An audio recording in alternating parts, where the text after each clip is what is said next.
Perfect. So warm welcome, everyone. Thank you for joining us in the afternoon. I tried to make it super interesting for you with a lot of takeaways for all the areas and very tangible. We're talking about AI DeepTech, and as you know, Switzerland is quite a hub, an international hub, a big hub for DeepTech, with a lot of traction in AI. And we launched last year, Apertus was launched, the Swiss LLM. Next year, I think the largest AI summit in Geneva AI summit will take place in Geneva. So Switzerland is quite a hub for that. And we wanted to look at what's happening already here and how can you get involved and how we can move the needle. So we have Daniel Dobos. He was a researcher at the CERN and now research director also at Swisscom, I think our internal AI pope with an amazing network.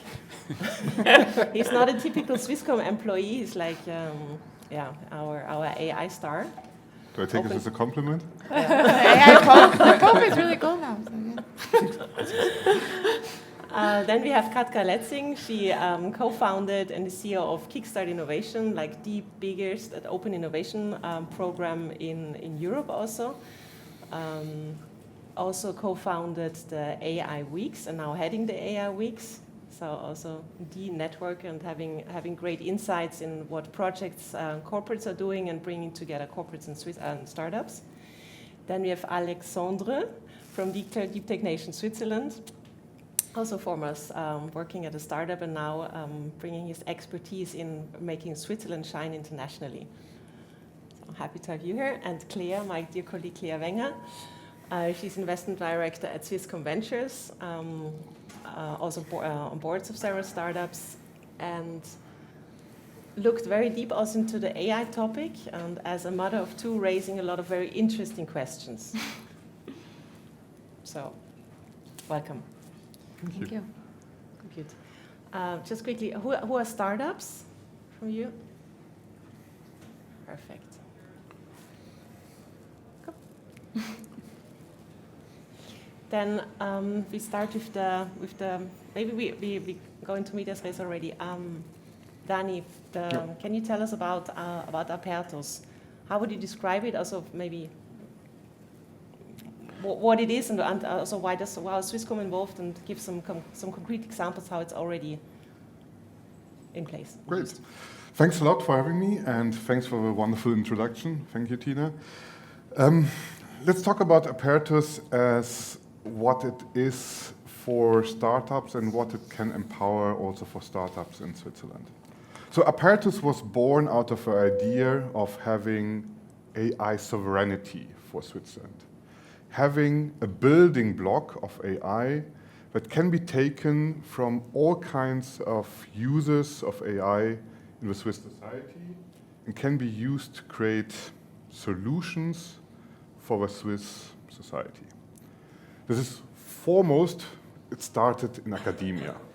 Researchers needed to prove that ETH, EPFL have the capability to build an AI model as well, that they understand what are the current development steps to build an own AI.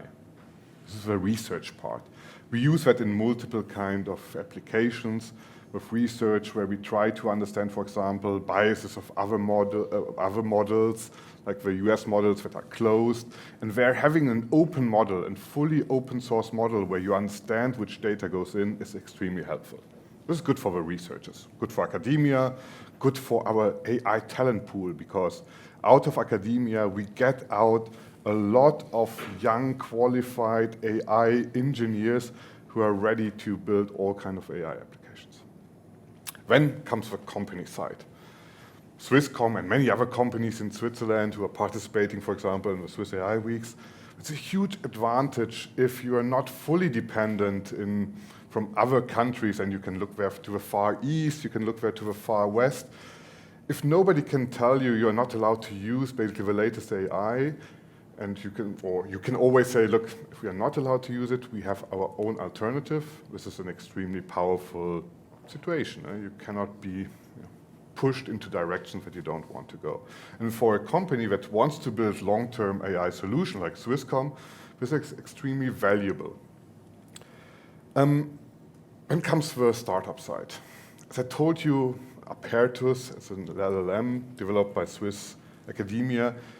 Think more of it like a building block of AI than a ready solution. So if you compare it to an ChatGPT or in Claude model, these are so-called typically AI systems. They also use an LLM, but there's a huge ecosystem built around it. Maybe you can imagine it like a car. An LLM like Apertus or some models are like the engine of a car. You need it to, and this is really the driving an important block. But then for the entire user experience, you have to build around an entire chassis, a steering wheel, all kind of user interfaces.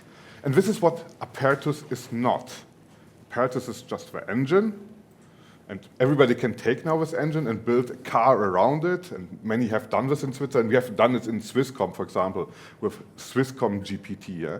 And our 19,000 employees are using Apertus and can use it in a way that they not have to be afraid that some of the data that they put in there or the prompts that they put in there are going outside of Switzerland. And ChatGPT and Claude models, these are all AI systems. This is the full car. So there was a lot of discussion, is Apertus equally good as these models? No, because there are two different things that you compare. And to give you one example where the motor itself, the engine of Apertus is very well comparable to the US kind of models or the Chinese models is, we have a research collaboration with the EPFL, and this is on medical models. It is called Meditron 3. It is a medical model, was trained on Apertus, and then with all kind of open, available medical data, medical papers around the world. And it outperforms all medical AI models from Google, AWS, so all commercial ones. So this also proves very practically that this engine is perfectly fine, and startups now can go and take this engine and build all the car around it that creates wonderful user experiences. But don't make the mistake to directly compare it with, the full-blown AI systems that are offered by big companies who basically invest a lot of money to build this user experience around it. This morning, the keynote speaker was saying, it's like now with the development, everybody should be create a startup, lose your corporate job and create a startup. Would Apertus be like one of the keys that you play around with it and build cars? Do you have an engine? I think now as a founder of a new company, you have to look around and you have to really see what kind of engines are around that you want to build on and compare what is the best engine that you can use today, but keep it open for the future. And the good thing is about Apertus is that it is fully open. You can understand basically which data it was trained with, that it's very multilingual. So in many languages, it performs much better than the open source models that you get from big corporations. And you can really rely that whatever happens, this engine you will have available. Where with other models, and we have seen it, for example, with Meta, we just decide to maybe discontinue a model, and then you have to redo your entire development. And maybe as a startup, you don't want to spend your energy, your time to just follow the sequences of models that come out, but you can really focus on building your product.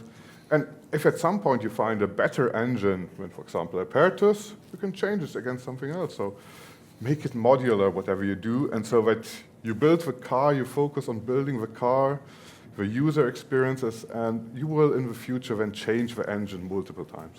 Okay, thank you.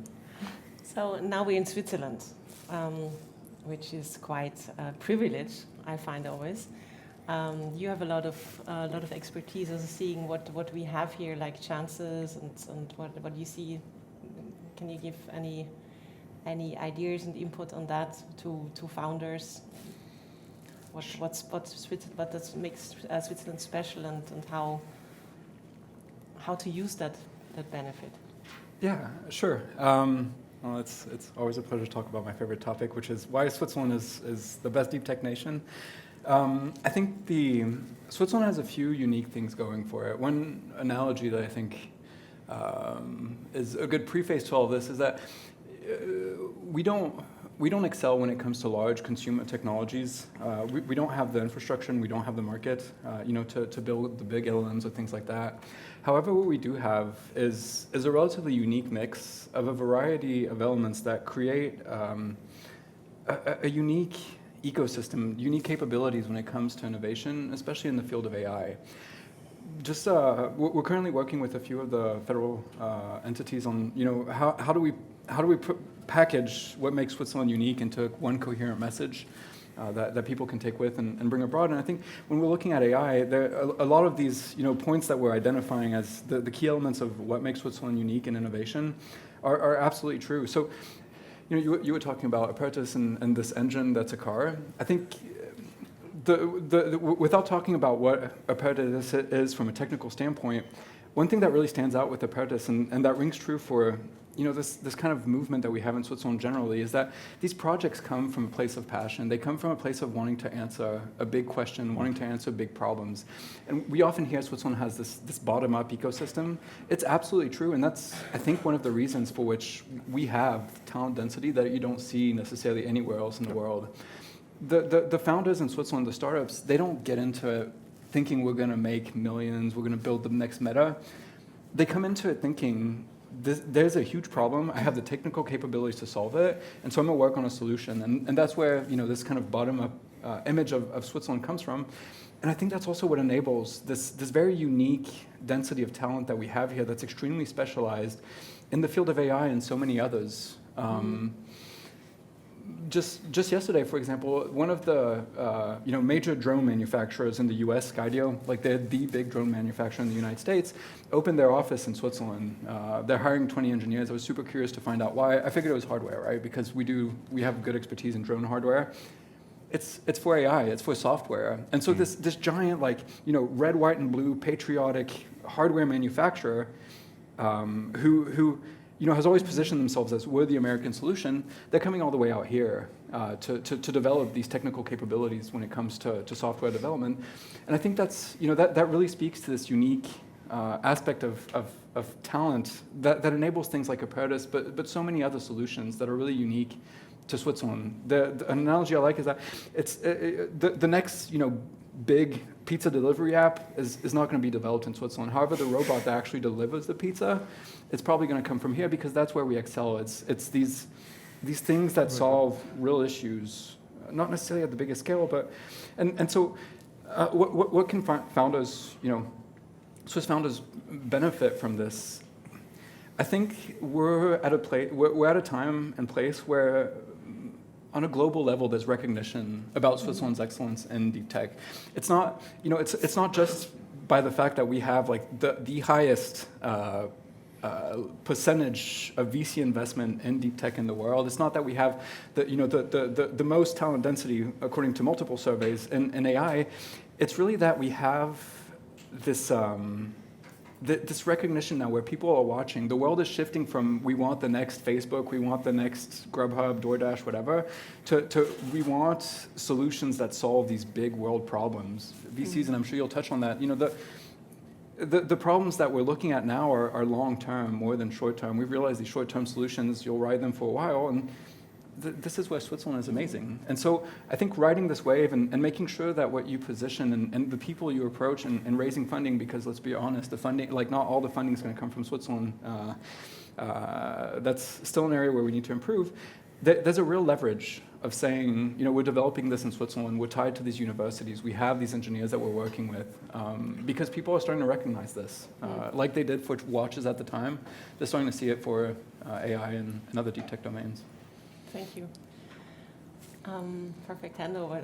Also Switzerland is known for trust in the banking system, pharma, and now we come to AI.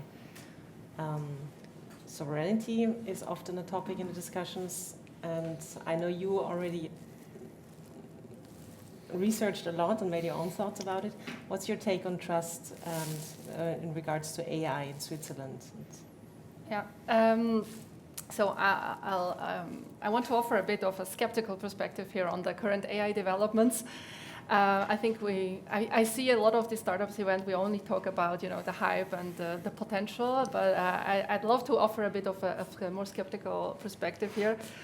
I'm honestly speaking quite worried about how AI is developed currently by all these big tech companies like OpenAI, Musk, even Anthropic, who everyone sees as the good one.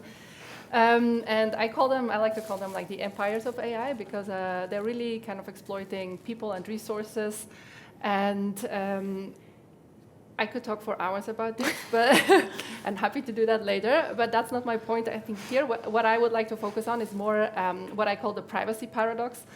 And what I see is that there is a huge mismatch between the privacy habits that we have and the AI habits that we have. And what I mean by that is I feel like people around are everywhere super hyper aware about their privacy. We are declining cookies. We use shutters on our mobile phones, on our laptops. I even know people that put away their phones into another room when they're talking about sensitive things because they're afraid of social listening. We use Proton Mail instead of Gmail. We are hyper aware of this and privacy protecting. But then when I look at what the startups currently are doing out there, but not only startups, investors, even researchers. I've been talking to researchers at DDH, they put everything into tools like Claude Cowork. Everything from startups are doing their financial models there. They are putting all their IP, all their investor decks, all their investor reports are made basically with Claude Cowork or similar tools.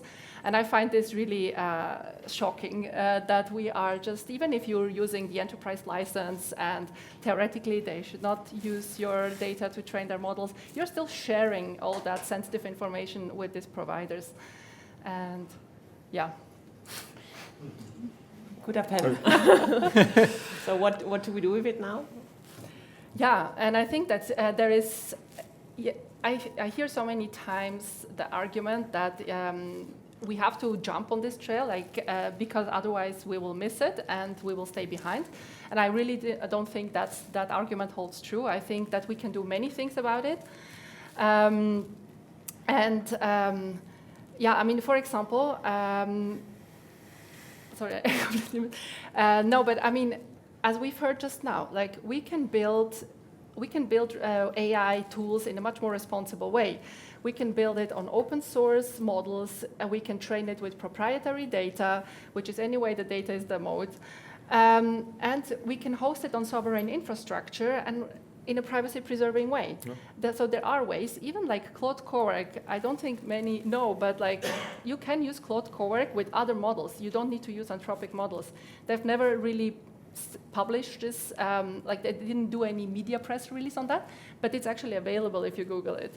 So there are many ways to develop AI solutions in a more sovereign way, and I think that actually Switzerland has a unique opportunity while China and US race to build the biggest, most powerful AI models. I think we have an opportunity here in Switzerland to actually build the most trustworthy AI solutions. I have a chicken skin now. It's beautiful. Let me just say one sentence to it, because Claire, I totally agree with you on that. And this is, I try to be more of an optimist by choice on that, but I share exactly the same kind of worries. And this is where with Apparatus we said, look, should we be sad about it? Maybe not worth it. But researchers do what researchers typically do. They say, hold my beer, let me try to do my own stuff. And this is what Apparatus is. Researchers came together and said, look, we can create an alternative. And now it can be exactly used like you described. Great to hear that. I know you could use it in Cloud Code, that's cool. Yeah. Well, Katka, I would love to hear about your experience. You celebrated 10 years of Kickstart, which is amazing. Makes me 100 years old, yes. Now you initiated the Swiss AI Weeks. You're the connector also in the ecosystem. So what's your take on all that? I mean, I think it's really exciting to see what happens. It's scary and exciting at the same time, right? So I think we definitely kind of see. But I think one thing that has been really consistent for us at Kickstart is through different initiatives, we have this hashtag Make It Happen. And it really happens for a reason, because it is that, yes, you know a lot of the information, but you can either observe what others are doing and make those choices, or you can be part of that, collaborate, and actually build it. And so this is why we have worked with corporates and public institutions to collaborate together. I have been here now. I came as a foreigner to Switzerland, so I kind of see from the different side, let's say. I lived in Silicon Valley many years. And one thing that was kind of a bit hard for me of a little bit moving to Switzerland is that I felt people live a little bit in silos. And so for the last 10 years, as you said, the connector, I feel like I'm the annoying person who, you talk to, and then they're like, I am looking for this. I'm like, you should talk to this person and this person, because it's something that I came actually brought from US, not everything is always negative. I think people are really passionate, like when you go there to event, they listen to what you do and they like send you 10 contacts who you should meet, basically, And then when I came here and I did it, people are like, what is wrong with you, right? Like, what do you want from me? And I'm like, nothing. I just want you to succeed. And so this is why we created this platform that our entrepreneurs, there are investors who say, hey, we've done and built things. Can we do that? We've been really lucky to have the support of the public and private sector in Switzerland, that they have specific challenges. So it's not that you go to hackathon and you say, okay, I will hack something, anything. You can do that as well. But then there's also challenges from corporates. Like last year when we launched Swiss AI Weeks, we will have a hackathon that we use Apertus. So it's also kind of to say, hey, it came from the research, but I kind of feel like with this initiative, it's like Cinderella story, right? So you always hear about the amazing thing. Cinderella made it to the castle. And I'm kind of the person, it's like, what happened to the Cinderella afterwards? Like, did she die by cleaning? Did she build another castle? So we are kind of working on those pieces to say, you can go and test it. There's a challenge from Swissery who says, we were really concerned about the disaster in Blatten. And we can use our own tech teams together with hackers from the street to say there could be solutions to do that, and we can do that safely with Apertus. So you bring all the pieces together. So this is kind of that. And from Kickstarter side, it is like, for me, we actually more focused on the later stage always, so like C-Series A. But we kind of learned with AI that people don't understand AI. Like we had the same thing with sustainability, like for the last years. And so we're kind of supporting initiatives where you can say, hey, you can kind of sit at the table and you can start building, and you will also get to those acceleration kind of pieces. But this is something that why we said, let's focus that. I mean, maybe to clarify one thing with Kickstart, it is initiative that is more private, let's say. With Swiss AI Weeks, we are running it, but it's on purpose. We co-initiated with multiple organizations and multiple people. So it is national. It is kind of in collaboration with different stakeholders. So we lead by example to see that traction. So like a roof for all the initiatives. Absolutely, happening. yes. Okay, yes. And making it visible. Absolutely. Perfect. Hand over to what are next year we have the AI summit. Yes. So and you all have like amazing initiatives today in the next months. So what are like concrete project examples, initiatives our audience could get in contact with, involved with? Or you already have questions? Yes. Hi, thank you. I'm from South Africa, so we came here as part of the exchange program between University of South Africa and the University of Basel, our innovation offices. Thank you. So we came here as part of an exchange program between the two innovation offices. And my question is directed to you, Katka, about the work that you're doing at Kickstart. I just want to understand, I'm building a solution around retail tech, and upon coming here, I actually came through one business that actually launched, I think, last month. So I just want to understand that in the retail tech, what are some of the startups maybe that you've worked with, and what are some of the problems that maybe you've been solving for the retail space, and maybe what are some of the challenges or weaknesses that you identified that as my startup we can maybe learn from and potentially understand if international collaborations maybe could happen. Because another thing that I noticed is we have a very big market of consumers. But when I came here, I think it's really validated that you have a big market of B2B. business to business. Yeah. And yes, it has been explored, but because I didn't really have the knowledge, now it's expanding. So there is room for collaboration, but you don't necessarily want to be ahead of yourself. Thank you. So from the Kickstart side, we work with retailers like Migros, Co, Patagonia, and others. It is to the challenges that they have had. A lot of this digitalization, a lot of this AI implementation. It has been mostly B2B, but we definitely have seen a lot of the increase of B2B2C. I think B2C, there might be also opportunity, but I think it's limited to other countries and specifically your region because you guys are so famous for B2C. So I would say there might be some tricks or some niche, let's say, activities that could be there, but maybe we can grab a coffee after this and I can help you on that on 101 with more suggestions. And then I think there's a lot of opportunity. I don't know how much of tech you have with your startup, but I think what I see in retail is that in the past it was really specialized. Hey, this really happens for specific topics. And now because it's more open, let's say, there's more kind of, let's say, possibility of scale, not only in retail, in all of the fields. So we see really so many of the use cases that can be implemented, which is kind of more interesting for startup, I think, for funding, for scaling. And then in connection also to B2B, because if you look at Coop, they own so many brands. So they say, hey, if I succeed in this one, I could actually scale into a different one. So they see it more in potential to proof of concepts, commercial projects, or even M&A or investments. I hope it answered your question. Another question?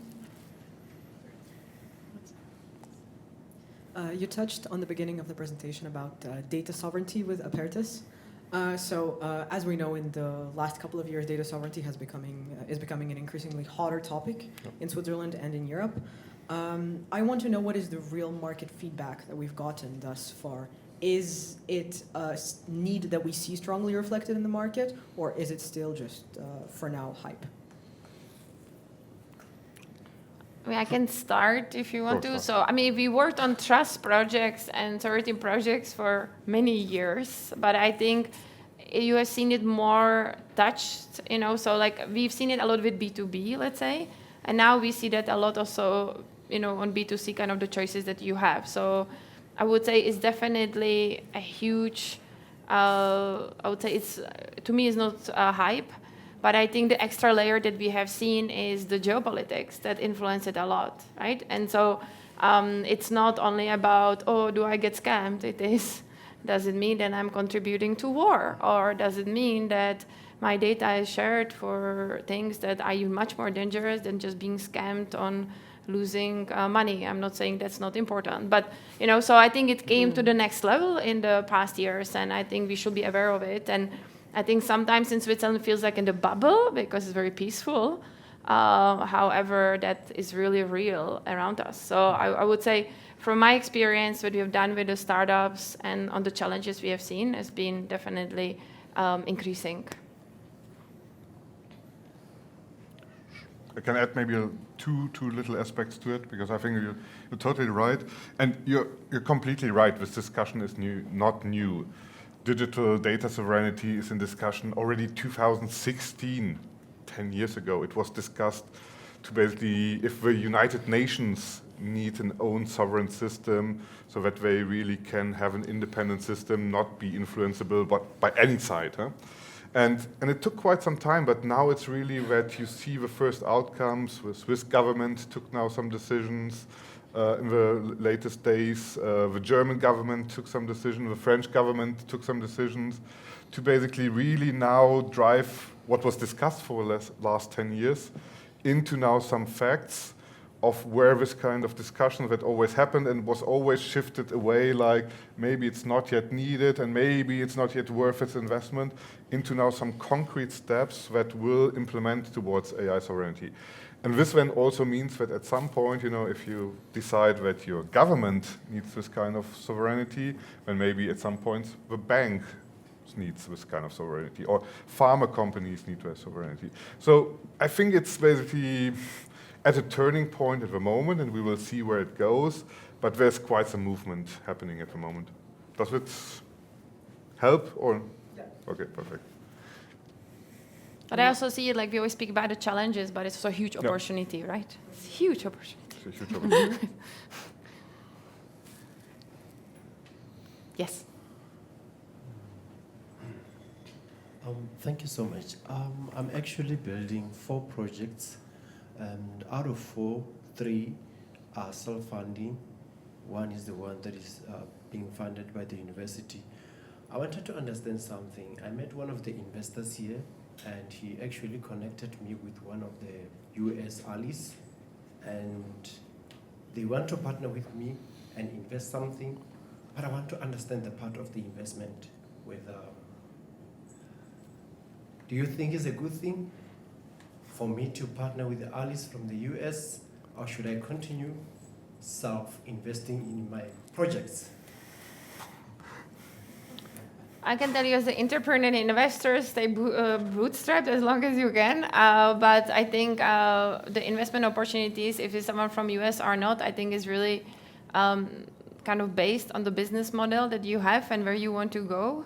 And I think I will not put everything horrible in US and amazing in Europe, right? It really depends where you want to go and how it helps you to accelerate in your pathway. Does it help you to get customers? Does it help to do other investments that you're hoping for? So I would say, I think deeper evaluation and having that probably what is your goal, I will kind of connect it to. So I will not say yes or no just based on a couple of sentences that you mentioned, or because the companies from the US, right? There are many different opportunities to explore also what it can happen. And we have so many even Swiss startups who then, if they want to scale, many times they take the US path, but many times they stick to Switzerland or Europe in the beginning, but it depends really what you're building, so. Oh, okay, yeah, this actually one of the program that they actually referred me to attend here in Switzerland around September. They said that I should go through that program, but I should also come and visit them in California next month. So I just wanted to ensure that with the steps that actually I'm going to make, whether it's going to be the right one or it's going to be the wrong one. Well, we could have a look what initiatives you have here. So maybe let's dive into that. Mm-hmm. So for initiatives that we have that you can attend from the Kickstarter side or Swiss AI Week. So Swiss AI Weeks is that we are going to run the 5 weeks again in September. We kind of try to solve things as we see as an issue. So one was that a lot of people came to us and said, there are so many AI events. We don't know which ones are good and where they are. So we create this beautiful calendar on our Swiss AI Weeks website where you can post your event or you can see. We just do that kind of to give back to the community. So it's kind of one that you can join now. The next step is for us from September for 5 weeks. We are going to run activities all around Switzerland, hackathons, pushing Apertus 1.5 to test it kind of to the next level, as well as topics from the public and private sector and different opportunities like Investor Summit that we are preparing, events, a lot of educational things about AI. So I will really encourage you to be part of that as individuals or as startups and organizations.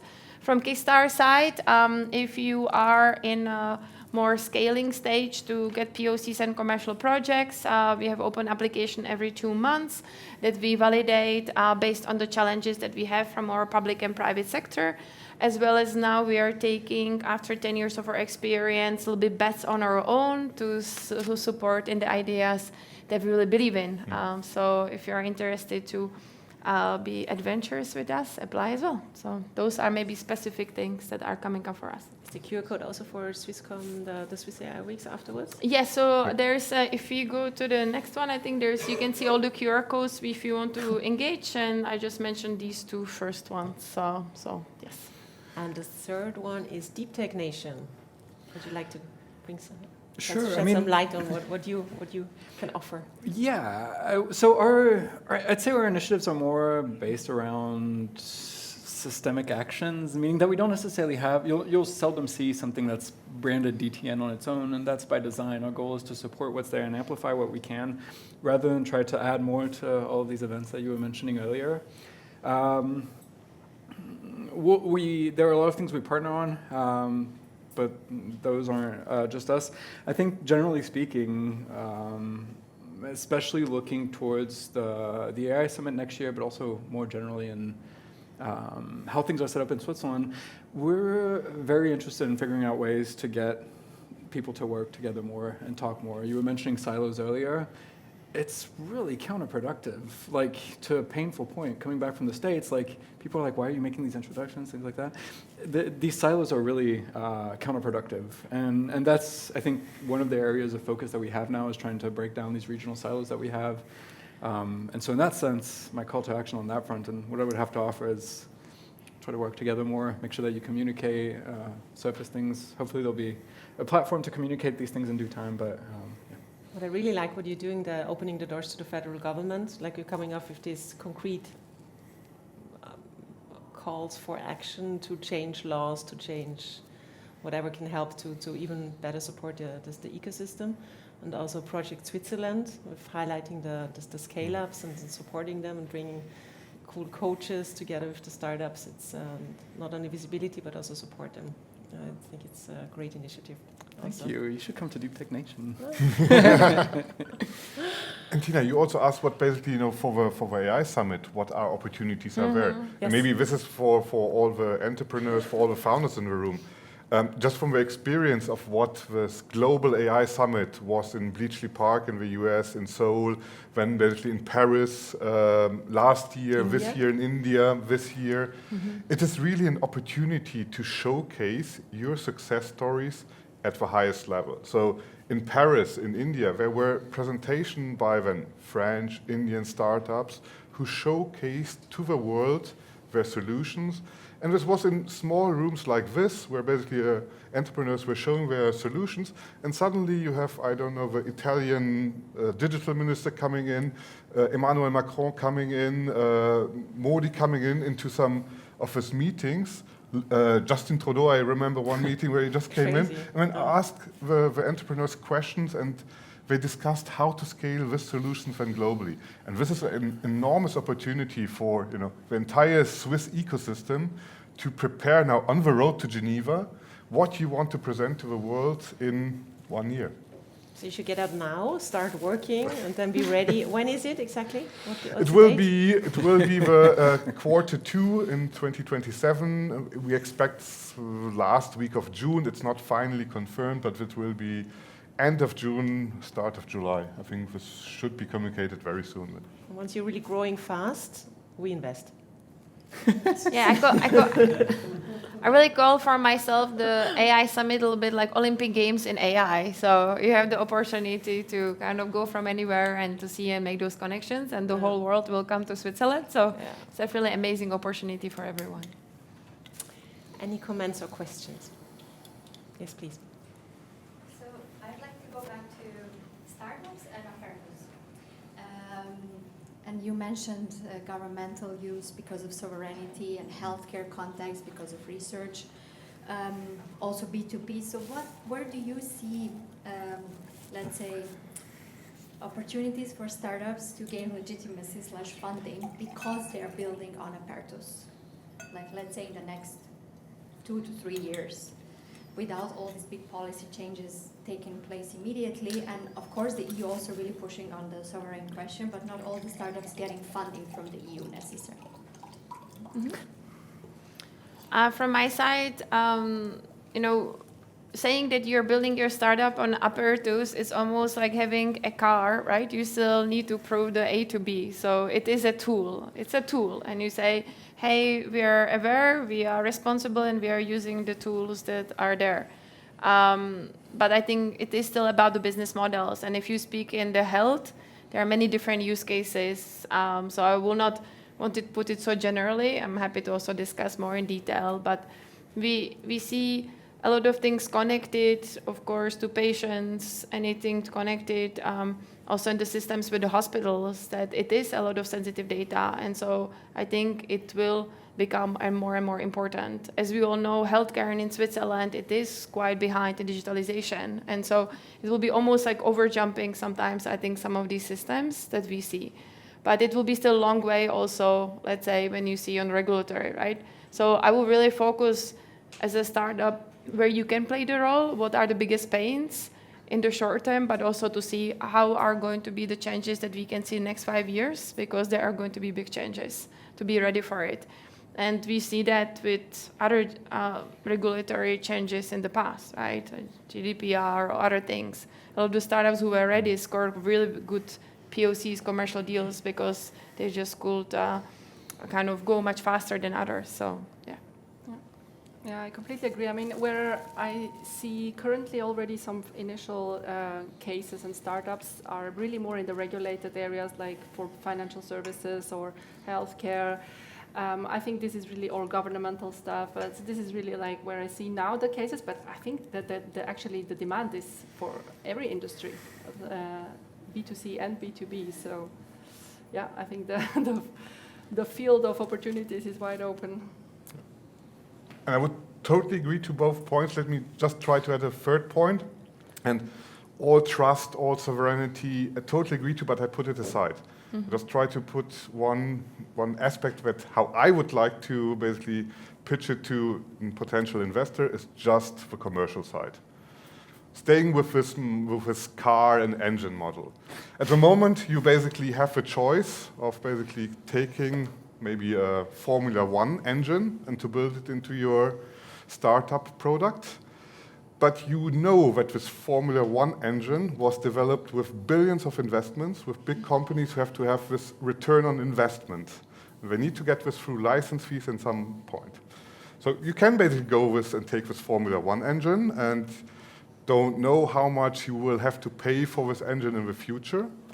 Or you have maybe not a Formula One engine, but a good consumer, good normal car engine, where you know this is open source, this is free of charge, there will be never license fees on that. There's nobody who has a return on investment pressure of hundreds of millions of billions that was invested to that. And I guess in many cases, you will see that the Formula One engine is not necessary for what you want to build. And with, for example, Meditron, with this medical model, it was shown that basically even the highest performance systems can be built with not having this engine that has billions and billions of dollars of return on investment pressure on it. This might help also some of investors to understand, how future-proof and how resilient your product can be in future. Maybe just to add, like the best use cases, at least that were shared, that have had a lot of traction and really interesting use cases have been in legal tech and health for Apertus. So it's definitely one of them. So. And thank you. Thank you. Just a quick one. I wanted to ask something here. Last year we were in the US and we got some motivations from professors in the MIT and TAFS. They were speaking about the startups and so forth. And, they motivated me to an extent whereby I started asking them, if you now get stuck, what are you going to do? Do you have another option? Yes, the lady was honest with us to tell us that yes, I'll go back to my law job. And then I took that advice. I left my job. When I got back home, I said, I want to start this. Along the way, everything was stuck. Now it's like, what is that going on? Because now everything is stuck. I just want to get advice from you before I go back to my country to say, if you get stuck along the way, or if you fail, what do you do? That's a big question, the last one. We need a glass of wine for that one. Yes. So I think I can start as building businesses on my own. So, being entrepreneur, I think sounds always really hype, and amazing. But it is really hard work. And I'm really sorry to tell you that if you continue to be stuck all the time as well, and it will continue. So I think it's really important to talk to people and have mentors who went through that, because then you don't have to make the same mistakes as we have done before. And being stuck, you'll be definitely still stuck, but at least you might be stuck with other things, or maybe you'll be less stuck, let's say, from my experience at least. I think this is really kind of important to Also join the programs, as you said, because it can help you to accelerate, help you to open the doors. I think the hardest thing is if you are ashamed and you're like, oh my God, I'm stuck and everyone is successful. No, I can tell you already everyone is stuck. They just don't talk about it as much. So I think the most important is to go and get the help and connect and build on that. That's at least been more from my personal experience, building lots of things by now. So perfect. Thanks a lot. I hope we could have been of service. You have all the QR codes to dive deeper into all the programs, get active, and we see you next year at the AI Summit in Geneva. Thank you.